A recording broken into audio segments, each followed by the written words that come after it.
Om Namo Narayana, Om Namah Shivaya, Shiva Om, Shiva Hum, Om. Welcome to another satsang with your host Chuck the Yogi from the Yogi Cave.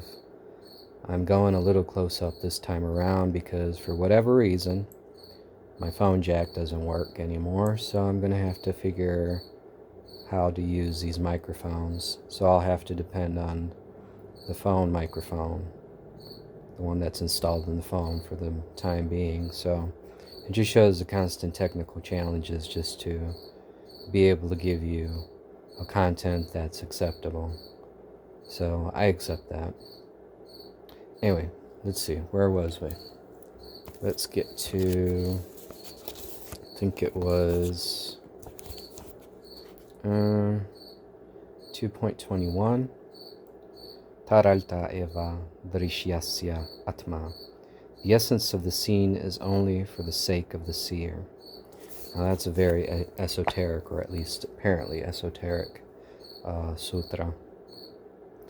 It kind of reminds me a little bit of this game called No Man's Sky, and has an entire universe, 16 quadrillion planets in each galaxy, an Andromeda-sized galaxy, right? Planet-sized planets, moons, suns, you name it.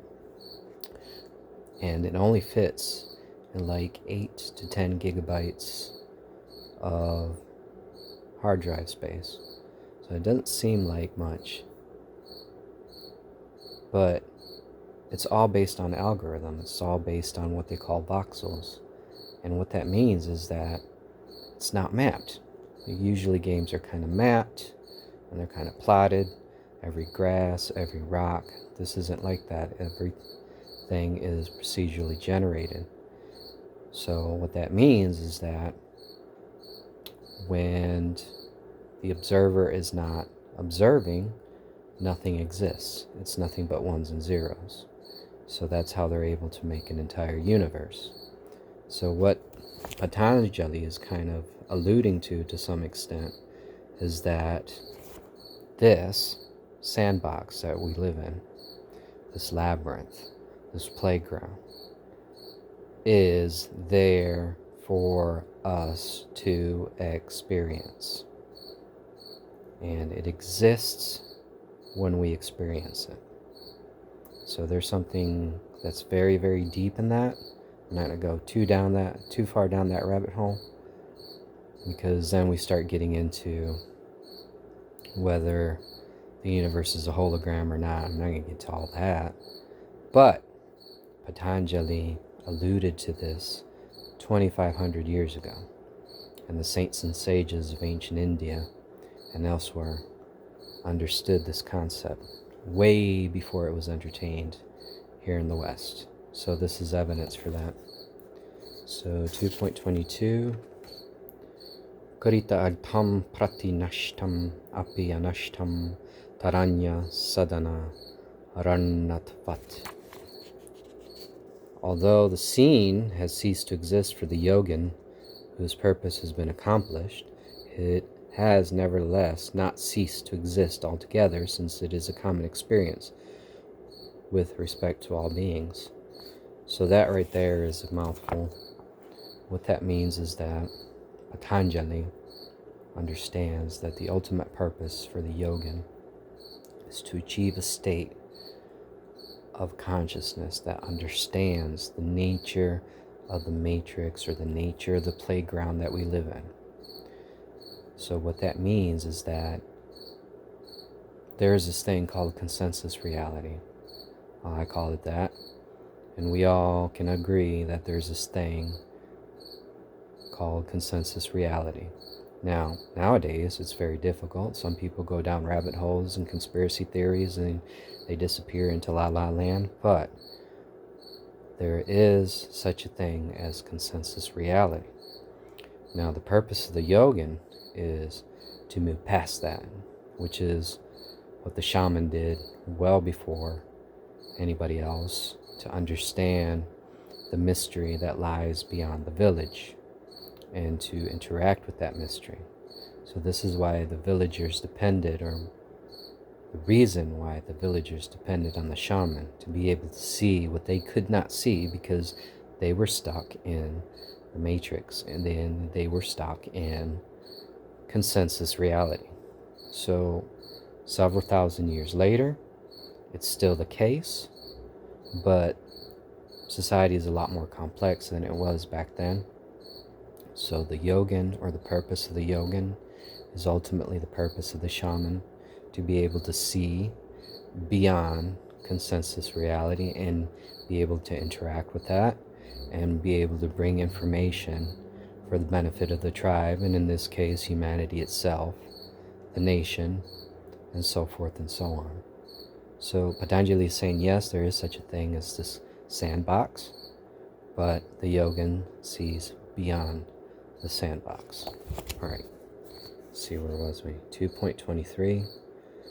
Svasvami Shaktyoho Svarupa Upalarabdi Diheto Samyogaha. Correlation between the seer and the seen is the reason for the apprehension of the own form of the power of the owner and that of the own. So the correlation between the seer and the seen. This again goes back to my theory of consciousness, how important perception is.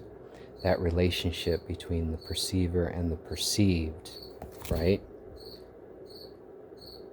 Again, the correlation is the reason for the apprehension. So it's when that relationship is established between the seer and the seen that this reality, this consensus reality, comes forth, right? Certain altered states of consciousness, or at a certain vibratory or conscious level, the yogin is able to see past that. But the yogin also understands that there is this thing, and he does maintain a relationship with that consensus reality, understanding and maintaining that interaction with that which lies beyond, which is again what I call 5%, 95% rule. Consensus reality falls within the 5%, which is the margin of error. The 95% is that which is beyond the mystery. Dark matter, dark energy, whatever you want to call it, that which lies outside the village, right? We can expand it as far as we want to go, but it's still out there. And so the yogin maintains his relationship, a foothold in consensus reality in that 5%, but also establishes that link to that which lies beyond, right? And through the process of maintaining samadhi, and through the process before that of maintaining his sadhana, and so forth and so on, the yogin becomes that link, that bridge between the known and the unknown. And that's why the yogin has always been so important in Dharmic traditions, because the yogin becomes an embodiment of that understanding, that link. He becomes the living bridge between the 5% and the 95%. So he maintains that role of a shaman in the tribe, but he extends it to the universe, well beyond the tribe. So yeah, let's see if I can go one more. 2.24.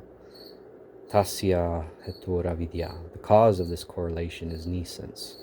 So I'm going to leave it there. The cause of this relationship is nescience. What that means is that this ego, this I, this small I, that is establishing that relationship with the 5% in the form of desires, needs, ambitions, so forth and so on.